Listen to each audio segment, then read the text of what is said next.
baginda Rasul, la yazalu rajulu yas'alun nasa hatta ya'ti yaumal qiyamah wa laysa fi wajhihi busawun lahmi. Orang yang gawenya minta mulu. Karena begini Pak, dalam hidup ada orang yang hidupnya bergantung sama orang. Tuh, ini kalau saya sebut, saya pasti dipukulin Pak. Mohon maaf Pak, misalnya ya karena lagi marah preman-preman. Itu dia hidup boleh minta-minta, itu. Dia kan selalu namanya, selalu minta kan, bukan bebas sekali. Maka di sini kalimatnya menggunakan akhwat kana. La yazalu bukan tidak, tapi apa? La yazalu itu artinya orang yang senantiasa tului gitu bahasa Sunda katanya. Terus menerus dia emang pegawaiannya itu minta mulu sama orang. Maka apa? Ya'ti yaumal qiyamah, dia datang nanti pada hari kiamat. Laisa fi wajhihi, di mukanya kagak ada daging Pak. Hari kiamat dia datang dalam keadaan muka kagak pakai daging Pak. Gimana coba? Tengkorak mata kagak, ini mah mata ada. Mata ada, lidah ada, gigi ada, tapi muka nggak ada dagingnya. Tulang semua isinya Pak. Itu gambaran dari baginda Rasul. Rasulullah nggak pernah mengada-ngada, karena baginda Rasul pada saat peristiwa Isra dan Mi'raj diperlihatkan oleh Allah tanda-tanda kebesarannya. Salah satunya adalah gambaran-gambaran di neraka. Makanya ketika baginda Rasul itu menyampaikan hadisnya yang berupa tentang peristiwa di neraka, itu bukan sebuah kebohongan. Lah, kan Rasul masih hidup dulu. Kan surganya belum masuk surga, belum masuk neraka. Kata siapa? Rasulullah Pak, jalan-jalan kemana saja semua nyerah Pak, termasuk surga. Si penjaga surga itu ketika bertanya, siapa engkau? Muhammadun, saya Muhammad. Langsung Pak, saya sementara ini disuruh ngejagain surga untuk ditutup kecuali engkau yang pertama kali masuk rumah. Jadi surga kapanpun ketika baginda Rasul datang terbuka, tidak dengan makhluk yang lain, termasuk para malaikat gak berani. Tapi baginda Rasul, subhanallah, diizinkan Pak, bahkan dibuka karena memang surga itu ya untuk baginda Rasul. Kita mah ini berterima kasih sama baginda Rasul karena terhitung sebagai pengikut umatnya. Maka berbanggalah kita jadi umat baginda Rasul karena bisa masuk surga. Maka ketika ada hadis baginda Rasul bercerita tentang keadaan di neraka bagaimana, di surga bagaimana, dan memang baginda Rasul sudah diperlihatkan ketika peristiwa Isra Mi'raj, diperlihatkan Pak semua.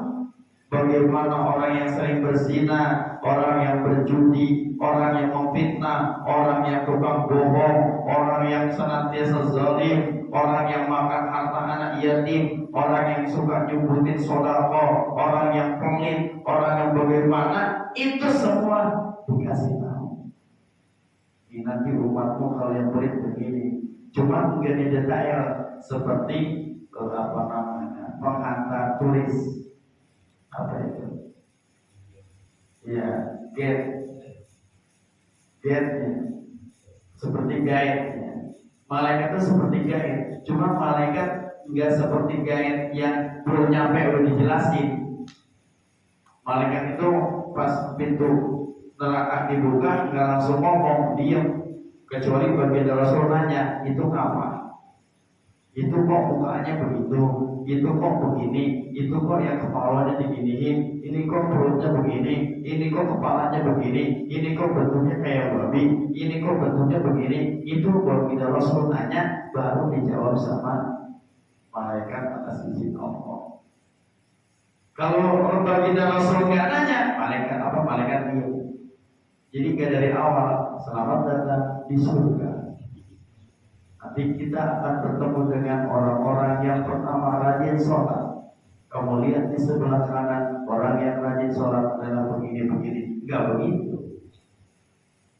Tapi Rasulullah melihat, oh ini begini. Ini kenapa? Baru dijelasin. Tuh. Jadi naudzubillah min dzalik. Maka kalau bisa hidupnya jangan sampai minta, apalagi keseringan bergantung sama saudara, bergantung sama tetangga, bergantung sama keluarga, bergantung sama siapapun mereka. Naudzubillah min dzalik, Pak. Mendingan kita usaha sendiri, walaupun kata orang gila, tapi ketika itu halal lebih baik, Pak, daripada kita minta-minta. Makanya kemarin saya sampaikan ada sifat baginda Rasul tentang empah. Gak pernah, kalau gak ada sudah cukup itu yang dimakan. Gak minta sama orang, seadanya di rumah. Ya Siti Aisyah ada makanan apa? Gak ada, ya sudah kita puasa. Ya Siti Khadijah ada makanan apa? Gak ada, ya baginda Rasul, ya sudah kita puasa. Gak ngambil, Pak. Malu makan apa sekarang? Ada sup asam. Sup asam doang, ada nempel, utangan kerupuk apa? Tuh. Yang kagak disuruh utangan. Kan bebannya buat dia juga akhirnya. Soalnya emang apa sih kalau makan sama tempe masuk asam doang? Toh ketika ditambah lauk pun sebetulnya gak kemakan. Itu yang disebut bahwa orang kurang bersyukur begitu. Makan itu bukan sebuah kewajiban. Kau hanya mengganjal diri supaya keluar untuk ibadah. Kan gitu. Lah zaman sekarang kan orang gak begitu, Pak.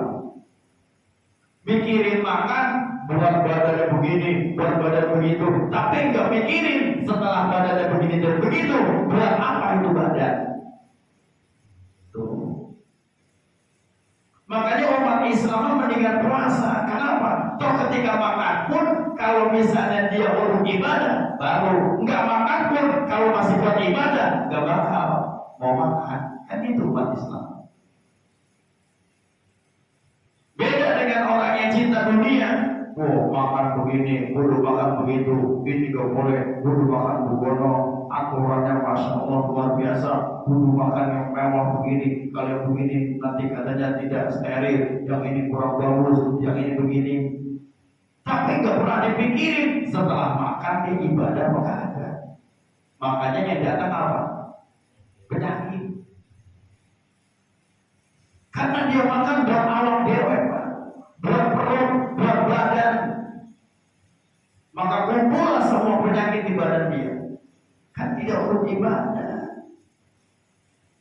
Maka kalau seorang muslim ketika dia makan, yang penting bisa diri ibadah, dia makan apa Rasulullah itu orang hebat, di atas segala-galanya manusia.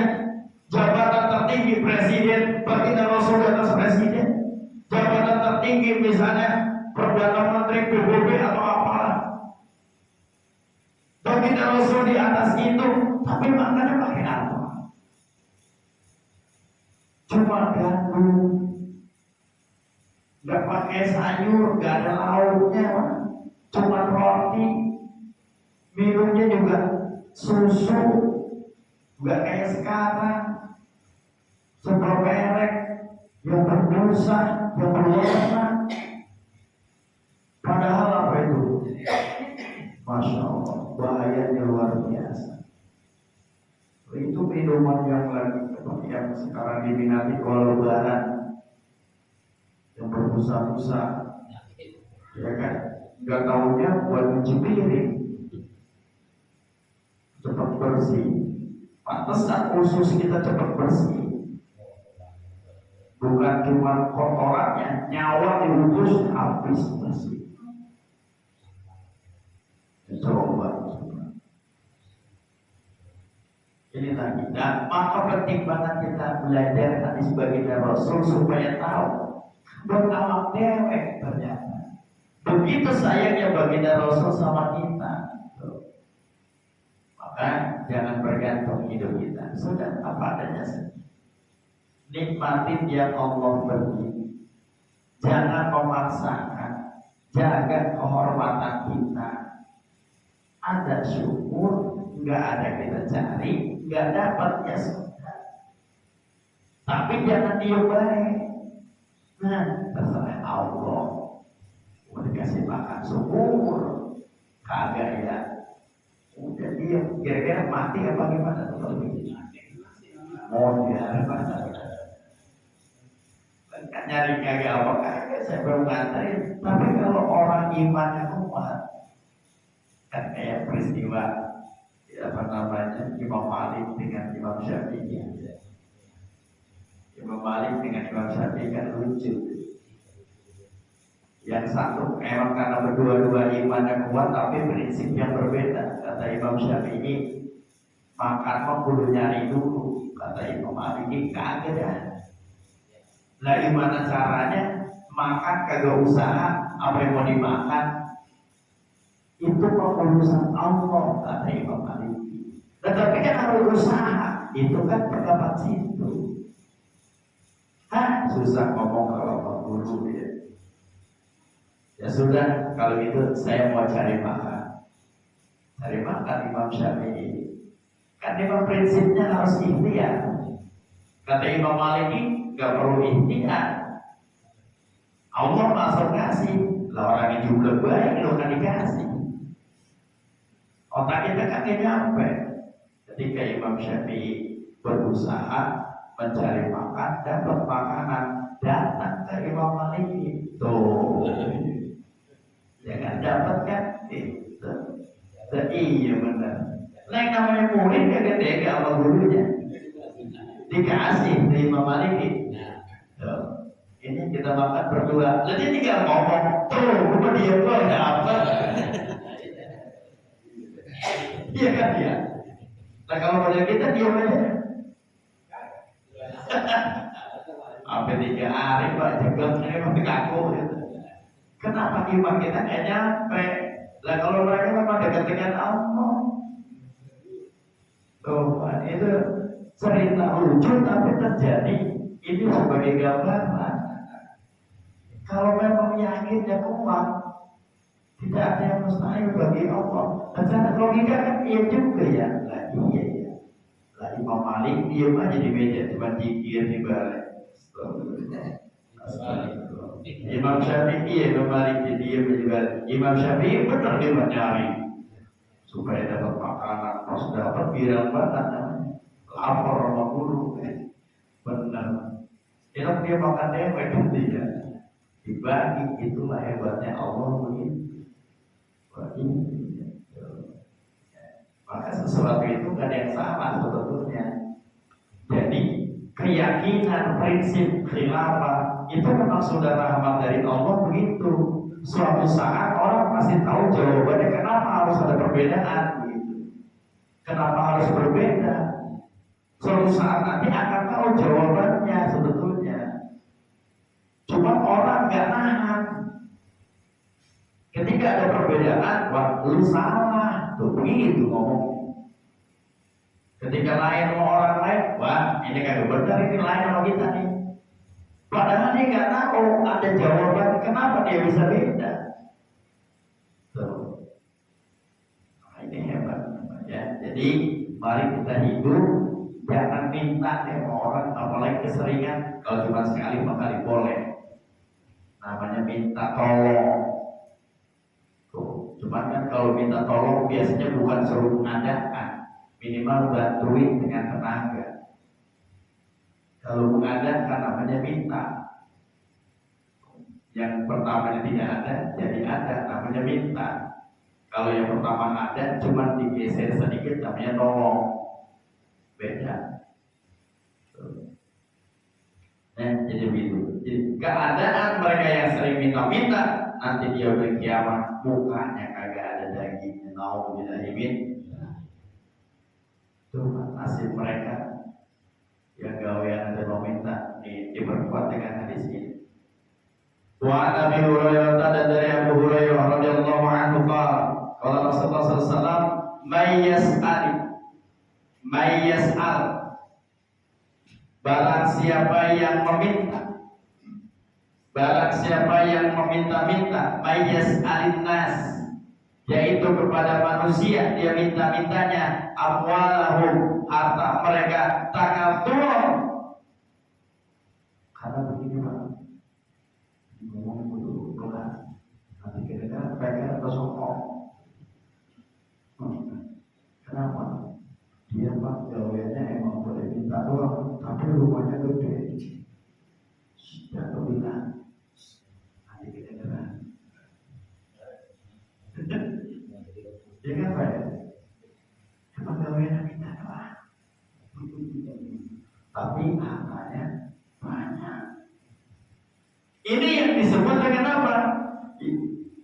Dia itu yas'alun, kemudian apa? Takatsur, dia minta untuk memperkaya diri, untuk kemuliaan, untuk sebuah reputasi, jabatan di depan orang lain, bukan di hadapan Allah. Akan lagi marah ya, lagi marah kok kan ya. Apa presiden turun tangan, sudah gubernur mau benci banget. Karena keluhan orang luar itu ketika menginvestasikan di Indonesia, salah satunya adalah karena kebanyakan yang minta, yang peres. Makanya mereka nggak mau investasi di Indonesia. Kebanyakan loreng, kebanyakan yang belang-belang. Makanya ketika sang gubernur itu jadi dikumpulin sebelumnya sama para pengusaha. Kalau di Jawa Barat aman investasi, tapi kalau nggak aman kabur. Tuh, makanya kan banyak yang pindah. Tapi karena ternyata di Jawa Barat sekarang aman, alhamdulillah. Begitu. Kayak gawean ini hadisnya ini. Makanya sebetulnya Kang Deddy kalau ngaji di sini, ini dalilnya ini Kang Deddy. Kalau mau berantas mereka orang-orang sering minta di UMI, ini dalilnya. Kenapa? Udah jangan minta mulu. Nanti di hari kiamat tuh cuma mata doang, sama pipi gak ada dagingnya loh. Udah jelek banget. Iya di sini mah muka lu cakep, kumis lu ngebapran, di sana mah bulu-bulu kumis lagi orang. Kelebihan tadi bang, emang gak ngaji itu ya.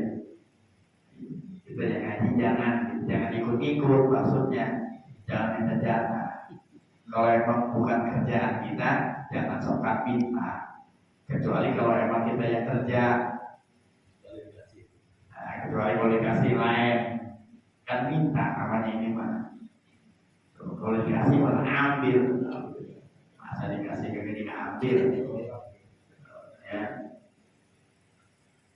Jadi untuk takatur, untuk kekayaan diri, bagi nama maka sesungguhnya dia yas'alul jamrah. Dia itu sama dengan minta bara api. Semua rumah yang dia bikin dari hasil minta itu bara api. Semua harta yang dia miliki itu bara api. Nanti di yaumul kiamat itu yang dia bawa. Bapak coba-coba, ada orang lagi nyalong ngejual tanah, ikut nimbrung, gawe kagak apa kagak, teh ngopi doang ikut. Dan ngopi ya, kalian doang denger. Pas giliran nembus, nyuke, gua denger ini, gua denger, denger, minta, dapat 50.000 itu sama dengan bapak minta api neraka. Nanti di yaumul kiamat api neraka itu yang bapak minta. Nih dulu yang kau minta di dunia, dibawa orang apa dia? Tuh kalau hasil minta begitu. Makanya udah jangan segala minta, apalagi kurang duit, kurang begitu. Sudah apa adanya. Makanya dulu saya di pasar barat belajar dari teman. Yang sampai sekarang saya jadikan guru, tapi masih ingat orang yang cakep sih Pak. Sampai sekarang masih ingatan saya. Orang yang cakep, jerumuan, waktu itu masih SMA apa dia. Ngobrol-ngobrol sama dia, lo mau kemana-mana, mau kuliah di mana, Jakarta. Terus mau ngambil jurusan apa? Paling guru. Anak itu jadi guru, nah, iya. Terus kalau jadi guru, profesinya apa? Lah guru lah. Oh, berarti guru profesi ya? Iya. Besok jangan berteman sama gue ya. Lah emang kenapa? Gue paling benci sama orang yang profesinya guru. Terus berarti di dunia ini gak ada dakwah. Mak, kalau lu punya ilmu, jangan dijadiin profesi, tapi kewajiban.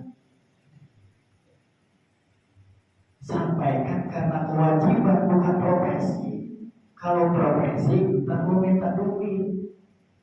Kalau profesi kita mau nuntut karena mau minta gaji. Tapi kalau kewajiban mau ada yang ngasih kayak mau kagak kayak karena kewajiban, ilmu dapat, pahala dapat.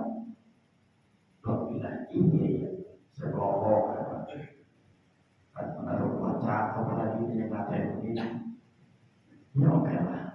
Saya pegang prinsip itu sampai sekarang alhamdulillah. Jadi guru saya itu perempuan, sampai sekarang saya ingat. Saya ingat walaupun rumahnya saya lupa, karena kalau sekarang rumahnya ingat saya ditabokin sama lakinya. Kalau saya ingat apa rumahnya kan, saya samperin lah habis saya tabokin lagi. Jadi emang gara-gara ilmu dulu gitu. Masya Allah. Sampai sekarang saya ingat, ya Allah, iya betul ya. Jadi guru bukan profesi tapi kewajiban. Begitu. Karena kalau profesi maka nuntutnya kayak guru-guru zaman sekarang. Wah, adalah nuntut begini, nuntut begitu, pengen ini, pengen itu. Itu kan namanya minta. Pengen nanti kalau dari jadi pesawat begini, pesawat begitu. Ditambah amanah dari guru. Nanti kalau misalnya lulus sekolah, udah kuliah, jangan jadi pengabdi negara ya, mendingan swasta aja. Mau ngapa kiai? Jangan nanya, ya dah. Karena begitu. Oh, saya pikirin, masya Allah. Beliau mengajarkan ketawaduan yang sangat luar biasa, termasuk teman saya itu yang sebagai guru saya. Itu maka sampai sekarang saya pegang. Alhamdulillah, ini kan kagak miskin. Allah yang jamin ilmu kita dulu nggak punya ilmu, sekarang alhamdulillah dikit-dikit juga nambah, dikit-dikit nambah, gitu lah. Makanya saya bingung ketika disuruh ngaji di sini dulu sama RWD. Ustaz katanya jamaah pada minta Ustaz ngisi lah, Ustaz ngisi apa? Terserah Ustaz misalnya. Ustaz bisa ini doang yuk, ini saya sampaikan. Sebab sengaja kejelawan jadi kita. Kerja jangan hatam-hatam, kalau hatam saya nggak bisa. Saya nggak bisa lagi yang lain. Saya cuma bisa ini doang. Saya nggak bisa apa-apa, tapi alhamdulillah ada yang saya sampaikan, akhirnya saya juga dapat ilmu. Tuh, maka yaudahlah kita gak usah apa adanya saja sudah berusaha untuk apa namanya beribadah dan memperkuat diri untuk taat kepada Allah itu wajib karena memang kita wajib berusaha. Tapi kalau minta itu yang gak boleh. Kalau minta ilmu beda, maka bahasanya bukan yas'alu ilmu tapi tolabun. Apa tolabun? Menuntut. Menuntut itu bukan minta. Menuntut itu ada sebuah upaya. Kalau minta begini doang. Tapi kalau menuntut itu ada sebuah upaya. Ada pergerakan. Namanya menuntut. Dikit-dikit. Menuntut ilmu. Tuh. Maka bukan ngambil. Namanya menuntut. Itu rendah sih hebat itu begitu. Kenapa sih harus pakai tolabun ilmu? Bukannya selalu atau misalnya apa? Bukannya apa namanya meminta atau misalnya ngambil gitu. Ambillah ilmu dari gurumu kan gitu gurunya Pak. Kan bahasanya kan ngambil ilmu ya. Kayak misalnya Ustaz Ahmad tadi ngomongnya, alhamdulillah kita dapat ilmu dari guru-guru kita, dapat mengambil ilmu tuh. Kan ngambil ilmu namanya. Tapi dasarnya kan bukan ngambil ilmu dalam bahasa Arab. Menuntut kan. Karena gak bisa diambil. Karena kita menuntut itu bukan dari guru. Karena Allah yang akan allamal insana ma lam ya'lam. Begini. Tuh. Makanya saya mah punya ilmu sebetulnya Pak. Ilmu Allah yang disampaikan. Hadis baginda Rasul yang kita sampaikan. Nanti sebagai ilmu buat kita. Begini. Tuh ya. Itu waduh kalau belajar bahasa buahnya Masya Allah. Kenapa kok bahasanya pakai ini? Kenapa pakai ini? Begitu. Gak sampai. Ya, sama-sama minta, tapi bukan minta secara sama. Ya, tuh. Kemudian apa? Fa'inna ma yas'al jamra falyastaqilla aw liyastakbira. Apakah itu nanti banyak, apa sedikit ataupun banyak, tetap bahwa dia itu sama dengan minta api neraka. Minta sama orang sama dengan minta api neraka. Bagaimana kalau kita minta payah? Minta payah buat nyayur, boleh apa enggak? Boleh, asal jangan keseringan, malu. Lagi keenakan. Nanam kagak apa kagak minta mulu, gampang sebut-sebut. Tuh ya, maka ada apa adanya. Kalau emang kita pengen kita ngikut tanaman, tempat tanamnya kagak ada atau di mana kita terserah lah. Begitu. Atau kalau memang masih bisa usaha, ya kita beli saja lah. Kalau duitnya nggak ada, ya sudah, kita nggak bakal menikah. Saya ingat betul ketika di asrama dulu, duit kagak punya apa kagak punya, adanya beras doang sama daun paya. Daun paya saya masak sama beras gini kan pahit banget. Keliwat atasnya daun paya Pak. Saya pikir enak kali, Masya Allah. Pahit ada-adanya. Emang dasar nasi kagak beras kagak apa kagak. Ini kan enak gitu. Tuh, zaman dulu mau rasa kulit ya, Masya Allah. Nah itulah hikmahnya barangkali ya. Tuh, kayak ternyata nggak meninggal. Yang penting apa adanya mudah-mudahan apa adanya itu. Sampai diberikan pelajaran berharga sama Allah. Saking kita nyopet, minta nyopet saya daun singkong. Gak taunya tanaman kiai saya ambil.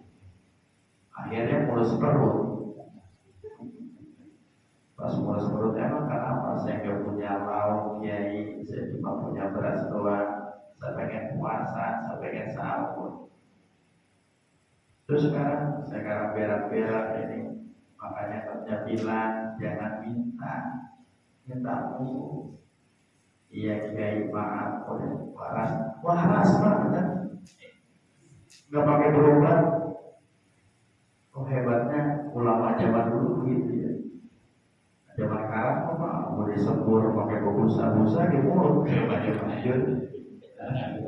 Nah iya, Kalau dosanya banyak kan kita mah ya, model kita mah ini mintain air suruh judain, terima judanya itu kita keluarin, manjur mau kagak, paling bolong ke orang, gitu ya.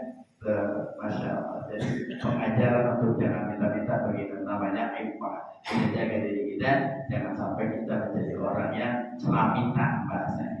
Ya, ada orang ini celamitan ya. Ada tahu ya, ya celamitan begitu. Sama main sama orang. Juga lah kalau bahasa main karet itu gitu ya. Main karet kalah mulu. Juga begini ya. Dikasih satu dapat 5, dia menang sesuai banget. Itu ya, Ben. Nah, itu barangkali kajian kita pada kesempatan malam hari ini. Mudah-mudahan kita dijaga Allah Subhanahu wa taala dari sifat-sifat buruk dan kita munajat kepada Allah. Mudah-mudahan kita selalu dapat taufik dan hidayah di hatinya. Al-Fatihah. A'udzubillahi minasyaitonir rajim. Alhamdulillahirabbil alamin. Arrahmanirrahim. Maliki yaumiddin. Iyyaka na'budu wa iyyaka nasta'in. Ihdinas mustaqim. Shiratal ladzina an'amta 'alaihim ghairil maghdubi 'alaihim waladdallin. Allahumma karim. وعليك كريم وعليك كريم بسم الله الرحمن الرحيم وفهمنا صليبنا وكلا تدعوكم وعلما وشغلنا مع دولة الجبال يستفيد وتوفنا فعلي سبحانك لا علم لنا إلا ما علمتنا إنك أنت العليم الحكيم اللهم انفعنا بما علمتنا وعلمنا ما ينفعنا وجدنا من الحمد لله إلى كل حال ربنا آتنا في الدنيا حسنة وفي الآخرة حسنة وقنا عذاب النار وصلى الله على سيدنا محمد والحمد لله رب العالمين والله موفق إلى كم. Assalamualaikum